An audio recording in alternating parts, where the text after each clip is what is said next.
Georges, vous aviez eu la gentillesse de me faire passer ce petit carnet. Je ne sais pas, on peut dire quoi? Que c'est un carnet de mémoire?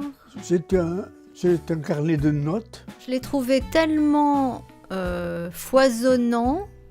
J'y ai deviné un homme de multiples facettes, à la fois plein d'humour, généreux, révolté. Il y a des accents extrêmement poétiques, il y a des phrases qui m'ont beaucoup touchée.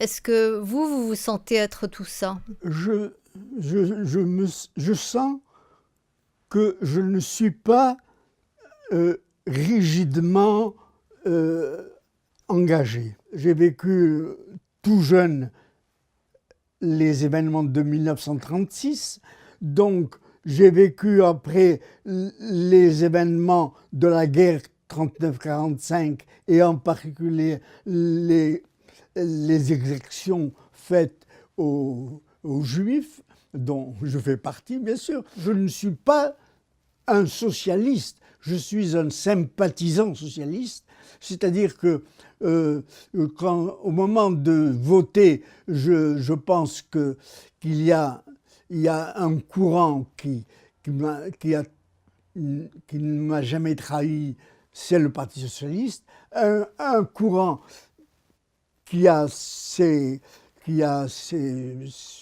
justifications que j'admets, mais qui, par le passé, m'a plus ou moins trahi. Et ça, je suis rigide, c'est là, je pardonnerai jamais l'humiliation. Est-ce qu'on peut dire que, parce que j'ai lu que vous n'aviez pas eu une enfance tellement facile, quand vous étiez au lycée, ça n'a pas été facile parce que c'était en pleine guerre.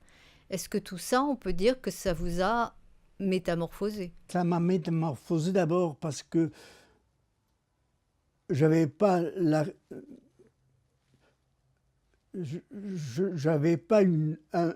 compris le motif de mon exclusion.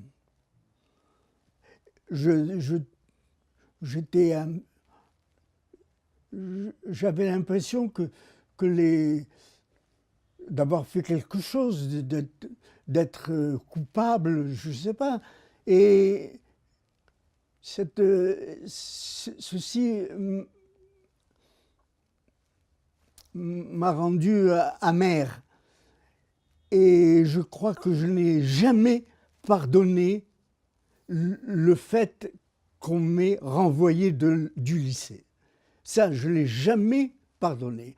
Je suis très dur, mais je ne peux pas faire autrement. Est-ce que vous pourriez nous parler du grand amour de votre vie? J'aime ma femme comme si elle était vivante. Je suis un peu fétichiste peut-être, je ne sais pas. Je trouve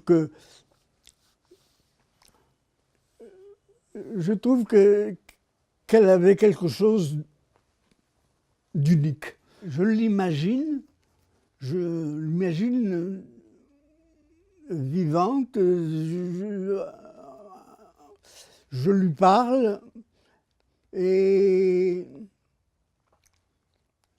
je ne veux la voir que dans des photos où elle sourit, vous voyez, où elle est jeune, où elle est dans des moments très où elle était heureuse et où j'étais heureux. Voilà, ça m'aide beaucoup parce que j'ai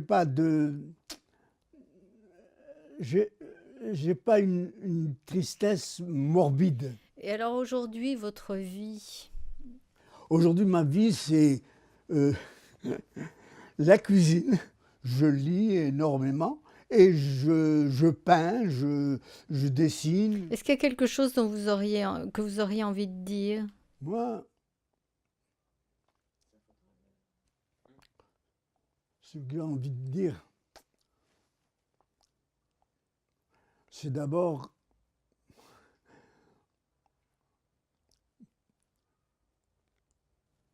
quand est-ce qu'on en finira avec l'antisémitisme?